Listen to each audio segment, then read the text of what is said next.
Waalaikumsalam warahmatullahi wabarakatuh. Innal hamdalillah nahmaduhu wa nasta'inu wa nastaghfir wa na'udzu billahi min syururi anfusina wa min sayyiati a'malina may yahdihillahu fala mudhillalah wa may yudlil fala hadiyalah.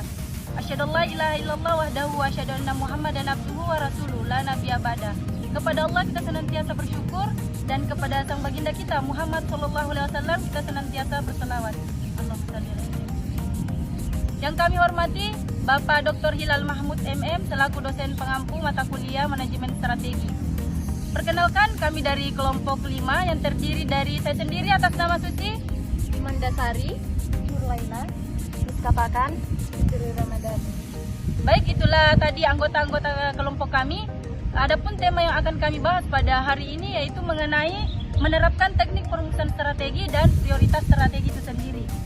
Nah, sebelum kita merancang strategi, ada 4 teknik yang harus kita lakukan, yang harus kita terapkan sehingga strategi yang kita rumuskan tersebut dapat kita capai nantinya. Nah, adapun yang pertama itu mengidentifikasi faktor internal dan eksternal. Nah, setelah kita identifikasi faktor internal dan eksternal tersebut, kita melangkah ke teknik yang kedua yaitu memetakan posisi internal dan eksternal melalui matriks IP dan EP. Nah, di mana matriks IP ini adalah matriks yang menilai kekuatan dan kelemahan dari dalam perusahaan atau sekolah itu sendiri. Kemudian faktor EP, matriks EP ini merupakan matriks yang menilai peluang dan ancaman atau tantangan dari luar perusahaan atau sekolah itu sendiri. Nah, setelah kita petakan posisi internal dan eksternal tersebut, kita masuk ke langkah yang ketiga, yaitu merumuskan strategi melalui matriks SWOT. Nah, setelah kita rumuskan strategi melalui matriks SWOT, kita lanjut ke langkah yang keempat, yaitu menetapkan prioritas strategi melalui matriks QI-SPM, di mana QI-SPM itu merupakan kualitatif strategi perencanaan matriks. Panjangnya tuh. Nah, mungkin itu saja sedikit dari saya. Saya serahkan kepada teman-teman yang ingin bertanya sekaitan materi yang kita bahas pada hari ini.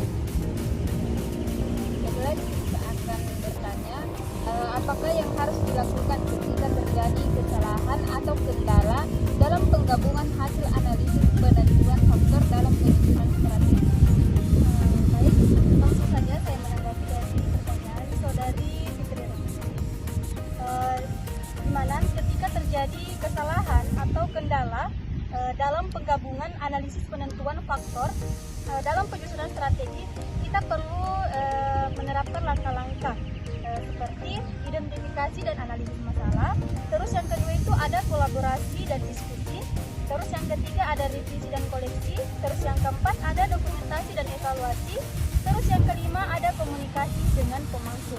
Dan dengan melakukan langkah-langkah ini, kita perlu mengharapkan kendala dalam penggabungan hasil analisis dari strategi yang disusun agar menjadi lebih akurat dan dapat dipahami. Ini solusi dari saya.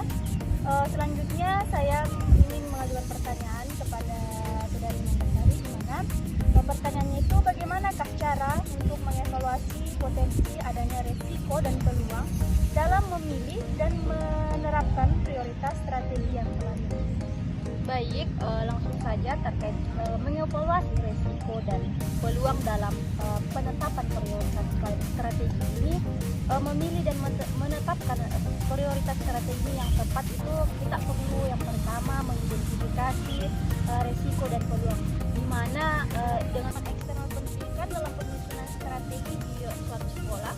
Baik, kita akan menanggapi pertanyaan Anda tentang peranan analisis lingkungan eksternal pendidikan dalam penyusunan strategi di suatu sekolah.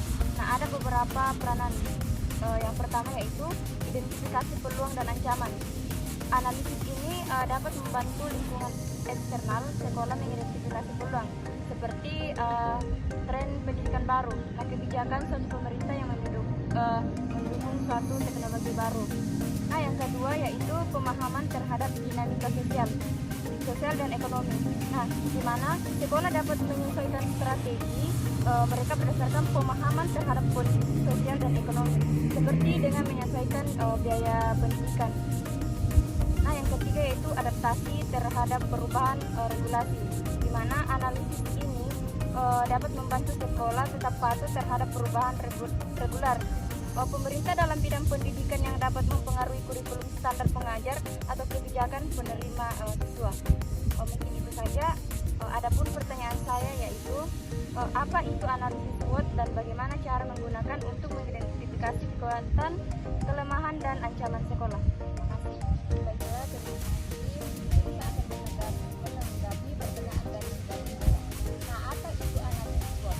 Nah, analisis SWOT ini adalah sebuah alat manajemen strategi atau juga sebuah kerangka yang digunakan untuk mengidentifikasi, mengevaluasi dan menganalisis kekuatan, kelemahan, peluang dan ancaman dalam suatu situasi khususnya sekolah. Nah, dalam konteks sekolah, analisis SWOT ini dapat digunakan untuk menilai kondisi sekolah secara keseluruhan dan merumuskan strategi untuk meningkatkan mutu pendidikan.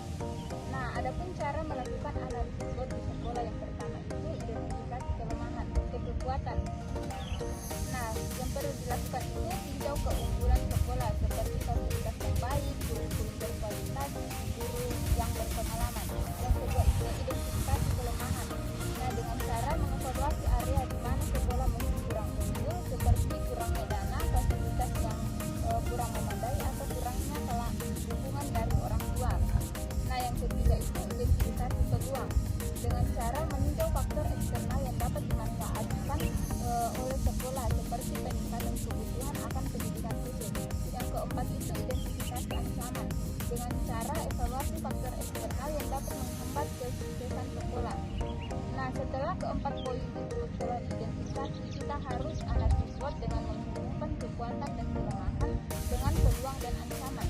Nah, setelah itu langkah terakhir yaitu rumuskan strategi dengan membuat rencana untuk memanfaatkan kekuatan, mengatasi kelemahan, meraih peluang dan menghadapi ancaman. Mungkin hanya itu. Saya kembalikan ke Baik, jadi adapun kesimpulan dari materi yang kita bahas pada hari ini yaitu mengenai menerapkan teknik perumusan strategi dan prioritas strategi. Nah, kesimpulannya adalah di dalam merancang atau merumuskan strategi perlu kiranya menerapkan teknik-tekniknya seperti disebutkan tadi, sehingga strategi yang kita rumuskan tersebut dapat dicapai sehingga sesuai dengan tujuan yang ingin dicapai nantinya. Mungkin itu saja dari kelompok kami. Kurang dan lebihnya mohon dimaafkan. Saya akhiri dengan mengucapkan subhanakallahumma wa bihamdik asyhadu an la ilaha illa anta astaghfiruka wa atubu ilaik. Ya, kita sampai. Wassalamualaikum warahmatullahi wabarakatuh.